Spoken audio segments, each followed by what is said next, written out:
Наоѓајќи се во вториот ден од страдалната седмица, Велики вторник, православната црква го чествува споменот на светите маченици Амфијан и Едисеј.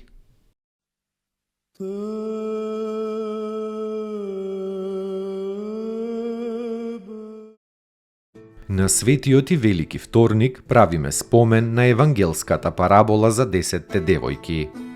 Господ наш Исус Христос им говореше вакви параболи на своите ученици додека влегуваше во Ерусалим пред своето страдање. Со параболата за 10 девојки Господ поттикнува на милост и воедно ги поучува сите луѓе подготвено да го дочекаат крајот. 5 девојки он ги нарекува мудри затоа што тие на девственоста и го придодадоа обилното и скапоцено масло на милоста, а другите 5 ги нарекува неразумни, затоа што немале соодветна милост, иако и нив исто така ги одликувала девственост. Тие се луди, затоа што исполнувајќи го поголемото, го пренебрегнале помалото, та затоа по ништо не се разликуваат од блудниците. Блудниците ги победило телото, а нив имотот. Кога проаѓаше ноќта на овој живот, сите тие девојки задремаа и заспаа, тоест умреа, бидејќи тука под сон се подразбира смртта.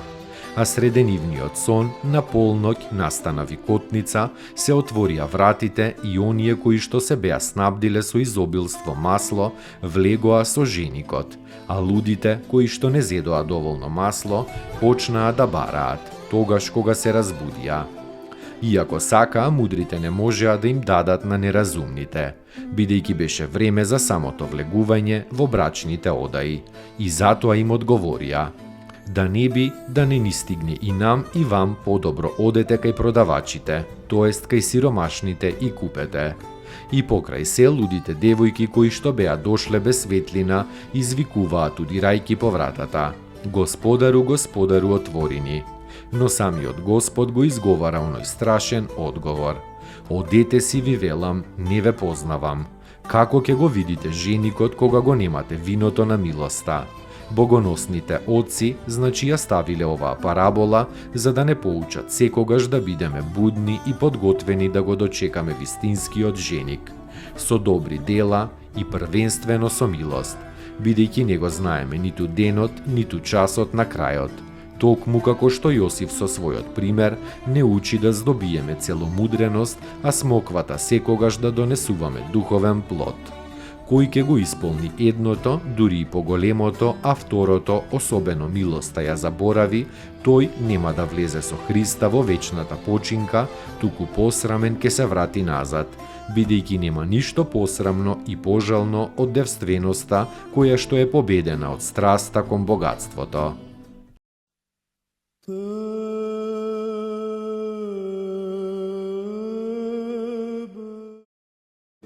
Светите маченици Амфијан и Едисеј. Две момчиња, браќа по тело, од градот Патара, од родители угледни, но незнабошци. Кога во градот Вирит ги изучуваа светските науки, некако се просветија со Духот Божји и ја познаа лажноста на незнабоштвото, а ја надзреа вистината на христијанството. Кога се вратија дома, не можеа повеќе да живеат со своите родители и роднини незнабошци, туку тајно побегнаа во Кесарија Палестинска кај презвитерот Памфил, кој што беше познат по светоста и духовната ученост. Кај Памфил дење и ноќе се поучуваа на законот Божји и ги практикуваа христијанските подвизи.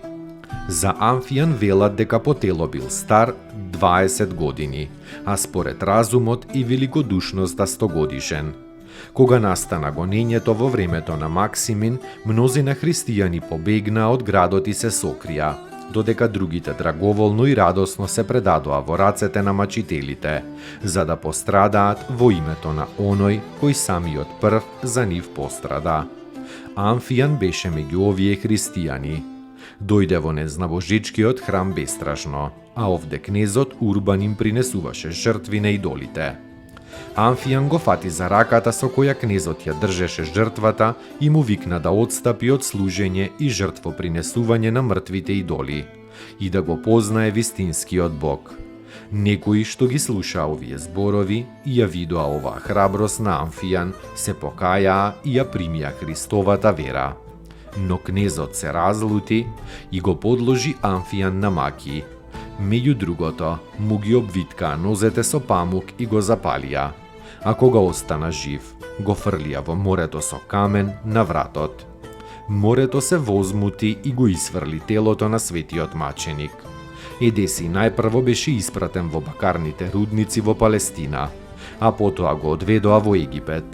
Во Александрија се исполни со света ревност против еден кнез Ероклеј, кој што ги имаше собрано христијанските монахињи, девојки и чесни жени на плоштадот и за подбив им ги раздаваше на најбесрамните развратници. Едеси се исполни со света ревност и на безчестниот кнез му удри шлаканица.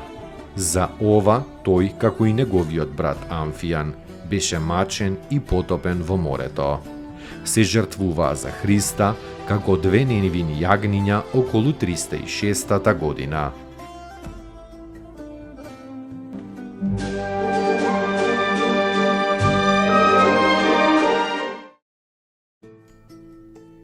Поуки од светите отци. Љубовта има три ипостаси: девственост, познание и светост. Без девственоста љубовта не е милост, но е земска, себичност и страст. Без познанието љубовта не е мудрост, но е лудост.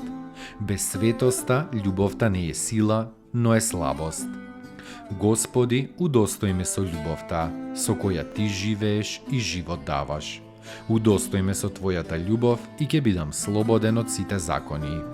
Всели ја во мене Твојата љубов и таа љубов ќе ме всели во Тебе. Свети Николај Велимировиќ.